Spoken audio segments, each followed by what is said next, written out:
Gue gak tahu lu udah dengar atau belum, tapi beberapa jam yang lalu sebelum video ini di-take, Bill Gates resmi ketemu sama Prabowo di Indonesia. Iya, si Bapak Microsoft itu mampir ke sini, bukan buat liburan, bukan juga buat urusin dagangannya, tapi dia mau bantu program pemerintah, khususnya makan bergizi gratis. Gue kemarin udah sempat ngebuat video awal soal ini, tapi sekarang setelah pertemuannya beneran kejadian, ya gue pikir kita harus buat video lagi. Kenapa? Karena makin kesini, makin kelihatan ada yang menarik gitu. Bahkan menurut gue pertemuan ini kayak puncak dari rangkaian pendekatan yang udah disusun rapi banget dari jauh-jauh hari. Selain soal makan gratis, ada juga pembahasan soal dana hibah, vaksin, dan proyek kesehatan lainnya. Dan jujur, disinilah gue mulai mikir, ini beneran niat bantuin nih? Atau ada agenda lain di balik layar? Karena satu hal yang gue tahu bahwa di dunia ini tuh nggak ada yang benar-benar gratis, bro. Bahkan yang dikasih label hibah pun, ujung-ujungnya ya bisa aja kan utang moral atau pintu masuk buat kepentingan yang lain. Makanya gue bikin video ini biar kita bisa bahas bareng-bareng, bukan asal nuduh tapi juga nggak telan mentah-mentah semua ini. Jadi sebelum lu komen konspiratif banget sih lu, mending nonton dulu video ini sampai selesai, terus jangan lupa traktir gua kopi dan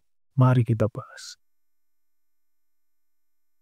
Jadi gini teman-teman, sejak 2009, Gates Foundation udah ngucurin dana hibah buat Indonesia. Dan jumlahnya ya gak main-main. Data terakhir nyebutin total hibahnya udah mencapai 300 juta US dollar. Alias kalau kita rupiahkan sekitar 4,9 triliun rupiah. Duitnya sebanyak itu. Katanya duit itu difokusin ke bidang kesehatan, terutama vaksinasi, gizi anak, dan riset penyakit menular. Tapi pertanyaannya, beneran gak sih itu murni buat bantuan? Kita tahulah Gates Foundation sering banget investasi ke sektor kesehatan. Tapi yang menarik, mereka juga punya saham di perusahaan farmasi global kayak Pfizer, terus GSK. Nah, jadi ketika mereka bantu negara berkembang buat vaksinasi massal, jangan lupa bisa saja mereka dapat untung 2 kali juga. Sekali dari citra dermawan dan sekali lagi dari perusahaan vaksin yang sahamnya mereka miliki. Dan ini bukan teori kosong ya. Di beberapa negara Afrika, skema serupa juga udah kejadian. Bantu vaksinasi, tapi ternyata baliknya lewat bisnis dan data yang dikumpulin dari warga negara itu sendiri. Dan lebih lanjut, ternyata kunjungan kali ini juga ngebahas soal kolaborasi jangka panjang, termasuk potensi Indonesia sebagai lokasi uji coba vaksin. Salah satunya ya vaksin TBC yang berbasis mRNA. Iya, mRNA, teknologi yang sama kayak vaksin COVID-19 waktu itu katanya. Indonesia bakal jadi negara tempat uji cobanya, dan ini jadi pertanyaan besar, apakah kita siap? Karena sejarah udah pernah nunjukin negara berkembang seringkali dijadikan lab hidup buat uji coba. Mungkin niatnya ya baik, tapi siapa yang jamin semua prosesnya itu etis dan aman? Apalagi kalau regulasinya belum kuat, bisa aja kan prosedur penting dilewatin dan dilemesin biar cepet-cepet selesai. Sekarang kita bahas soal makan gratis. Program makan bergizi gratis atau MBG ala Prabowo ini bukan sekedar gimmick politik teman-teman. Ini proyek besar banget dengan alokasi dana sekitar 450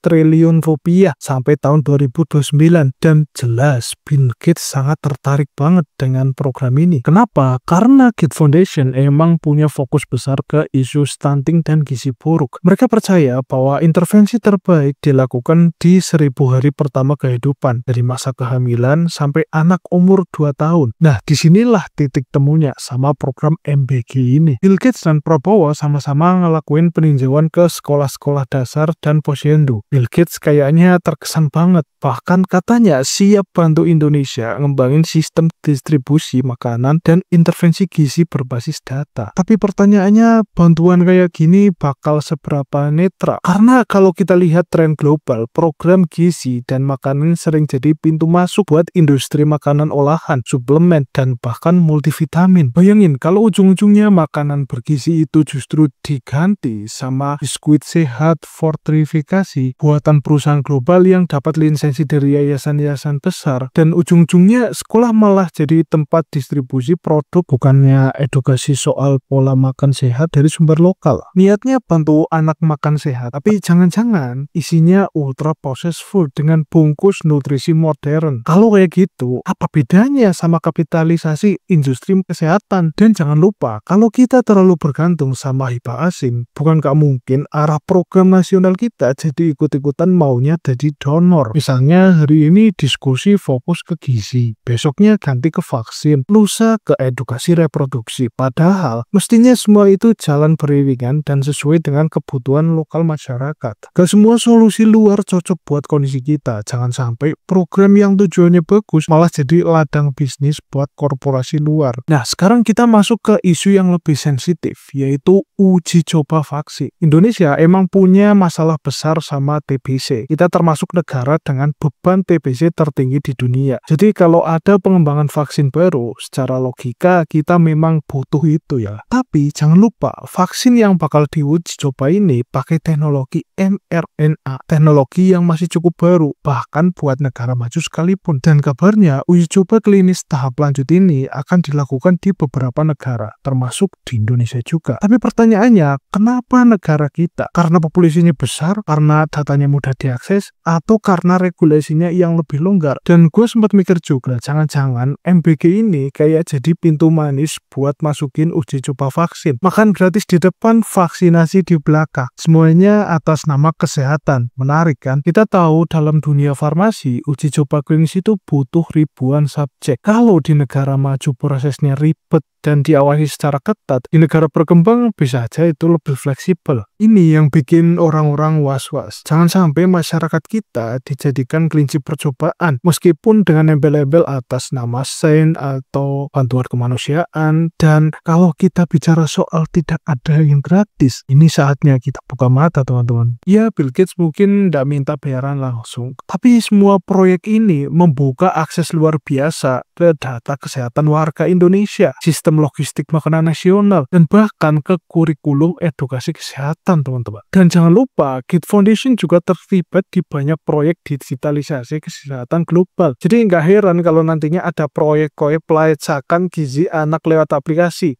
Walaupun kayaknya udah ada sih. Ataupun pemantauan vaksinasi via sistem blockchain. Keren sih, tapi sekali lagi, data siapa yang dikumpulin dan siapa yang punya aksesnya? Itu mungkin jadi pertanyaan terbesarnya. Oh iya, sebagai bentuk penghormatan, Prabowo juga berencana buat ngasih penghargaan tertinggi ke Bill Gates. Ya, tepatnya September lah nanti di New York. Bisa aja ini jadi gestur simbolik yang cair banget. Bisa juga sinyal bahwa hubungan ini bakal terus erat. Tapi tetap aja, publik berhak waspada karena dalam diplomasi modern, kadang yang terlihat hadiah itu justru bisa jadi awal dari pengaruh jangka panjang. Terakhir, gua nggak bilang semua bantuan dari luar negeri itu jahat, karena kita nggak bisa juga menutup mata kalau emang ada manfaatnya dari kolaborasi global kayak gini. Tapi penting banget, jangan sampai kita kehilangan kendali atas program yang menyangkut hidup orang banyak. Program makan bergizi gratis, uji coba vaksin, pemberian suplemen buat ibu hamil, semua itu bisa jadi hal yang baik asal transparan, akuntabel, dan bebas dari intervensi kepentingan, teman-teman. Karena pada akhirnya yang paling ngerti kondisi rakyat Indonesia ya orang Indonesia itu sendiri, bukan Bill Gates, bukan juga yayasan luar negeri, bukan juga korporasi farmasi global. Kita bolehlah kerjasama, tapi jangan sampai kita jadi pasar doang, apalagi cuma jadi kelinci percobaan ya kan. Jadi besok-besok kalau misalnya ada berita orang kaya bakal bantu Indonesia, jangan langsung senyum-senyum doang, tanyain juga bantuan yang mana, bantu siapa, dan siapa yang diuntungin. Dan sekali lagi, ini cuma opini pribadi ya teman-teman, dan lagi-lagi itu semua ya kembali ke kalian masing-masing. Gue bisa aja salah dengan semua opini gue, jadi setuju gak kalau Bill Gates uji coba vaksinnya di Indonesia?